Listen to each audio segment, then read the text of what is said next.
Joining me now with more about religion and the new Trump administration are Kim Lawton, managing editor of this program, Jerome Socolovsky, editor-in-chief at Religion News Service, and Stephen Schneck, director of the Institute for Policy Research and Catholic Studies at the Catholic University of America. Welcome to all of you. Kim, it seems to me that this time there's an enormous amount of grassroots activity, marches, petitions, everything. Well, certainly, as we mentioned, there are people in the faith community, a lot of people that are supportive of the Trump administration and of Donald Trump. But there is a significant group within the faith community as well that's very concerned and is frustrated with some of his appointments and is concerned about some of his policies. And those people are really mobilizing. We've heard about participation in some of the bigger marches. There have been petitions, there have been press conferences, and some calls even for civil disobedience. So there is a big mobilization of people who are trying to already express their concerns and say that they will continue to do so. We'll see how much that enthusiasm continues, but for now they are. There is definitely a lot of church activism on the left here in opposition to President Trump. But at the same time, we're looking at an administration that has a stronger conservative Christian influence, stronger since the Reagan era. We've had we're having evangelical Christians who've been appointed to the cabinet. And there was an interesting piece in Baptist News recently where Richard Land, who headed the Southern Baptist lobbying arm in Washington, said he's been called numerous times to put forward people for this administration. What do you see, Steve? Well, to go back to Kim's first point, I think that one of the things that we're seeing is that the churches in the United States are reflecting a broader division in the United States. So just as America in general is divided about Trump, so are our churches divided. And in some case, divided within the churches. So not only divided, denomination against denomination, but divided even within denominations about that. And I think that that's part of why we're seeing such religious interest in this inauguration and the beginning of this new president. Is it mainly talk and petitions and things like that?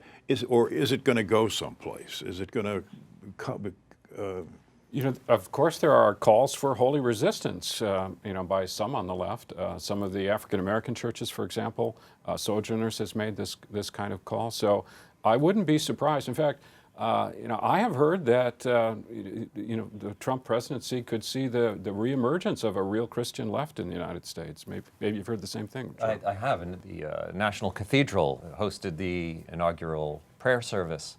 The former dean, Gary Hall, he came out saying that a church that actually was built as a kind of Westminster Cathedral of the U.S. should have a prophetic role, an oppositional role to this administration. And, it's always hard to say, are these just symbolic? Does it have an impact? But certainly the civil rights movement was based on a lot of these, public actions and efforts that ended up having a big influence on public opinion. So that's always the open question. And again, to what extent it is talk or to what extent it does lead to pressure on lawmakers and others.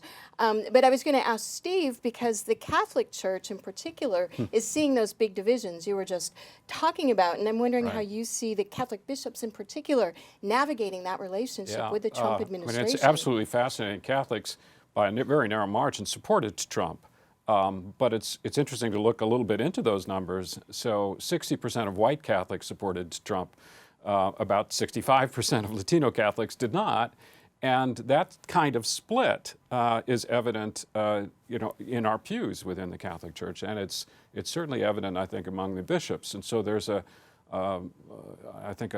real question among the bishops themselves about how to approach this new president. I mean, we've seen some great things, where they're coalescing. Just this week, for example, they came to Congress and argued, for health care and for protecting those parts of the Affordable Care Act, or at least the policies, that would serve America's most vulnerable populations with health care.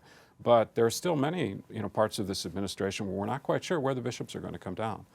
I'm going to be watching the abortion issue in particular, especially as the new president appoints a Supreme Court justice. And of course, for a lot of people in the faith community, from the conservative end of the faith community, that was a big election issue. I heard over and over again during the campaign season from conservative evangelicals and conservative Catholics saying, well, I don't love Trump, but the Supreme Court and those issues around the Supreme Court are so important. It'll be interesting to see the extent to which he's under pressure to nominate someone that they will be pleased with, and the extent to which he does it. Right, and I've already seen an alert put out by a Christian group about, I think, an Alabama judge who's been mooted for the position, that he's not really as anti-abortion as they want him to be.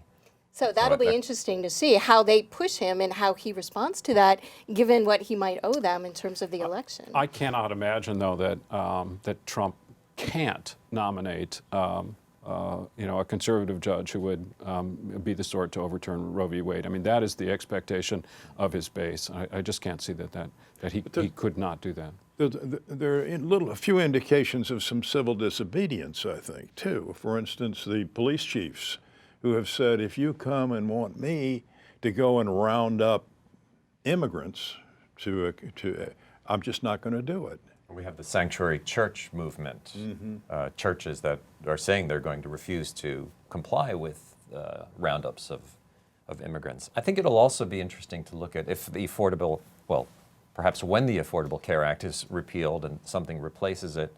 I've already seen dissent or warnings from within evangelical circles about how that's going to affect pastors of small churches who are actually really small entrepreneurs, and they're actually going to lose coverage. And again, I think that's where, seeing some of these religious communities voicing their opinion and being out there, they are in ways, to a certain extent, it's the usual suspects, the left and the right. But on some of these issues, there is more complicated maneuvering. So, for example, on immigration, the sanctuary movement of a few decades ago was clearly on the religious left.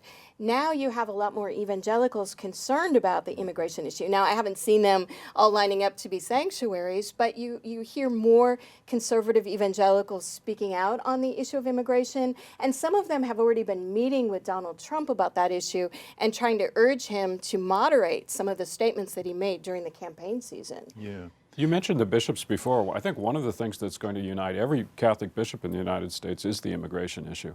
So, whatever other differences there are, and there are many, in regards to this presidency, the issue of immigration is going to be one you're going to see the bishops pretty much in lockstep in their concern about what's happening to immigrants in the United States. Let's not forget that immigrants are good for churches, are good for both Catholic and evangelical. They're really form the rank and file in many churches. Yeah. Yeah. But you were talking earlier about the cabinet picks. Right. Do evangelicals and others expect to have a much greater influence on the president now than they have in recent years? I think they're expecting that through Mike Pence they'll have a greater influence on policy. Certainly we have on record what they've said in the past about things like school vouchers, climate change, things like that. As to whether the president will moderate that or tell them to have a different policy than what they've said they would do, that remains to be seen. But certainly it'll be something to look at. It's interesting because during the 8 years of the Obama administration, there were those certain religious people that had a lot of access to the White House and for all these events. And so I'll be watching to see who is the Trump White House's religious liaisons and the religious leaders who come in there. And I think it's not going to be the same people. So that will be sort of interesting. I've heard from some people more on the religious leaders on the left who said, for example, at Hanukkah, when Jewish leaders said, well, this may be my last visit to the White House for a while. So, we're in for a change in terms of religion and politics. Many thanks to Kim Lawton of this program, to Jerome Socolovsky of Religion News Service, and to Stephen Schneck of the Catholic University. Pleasure.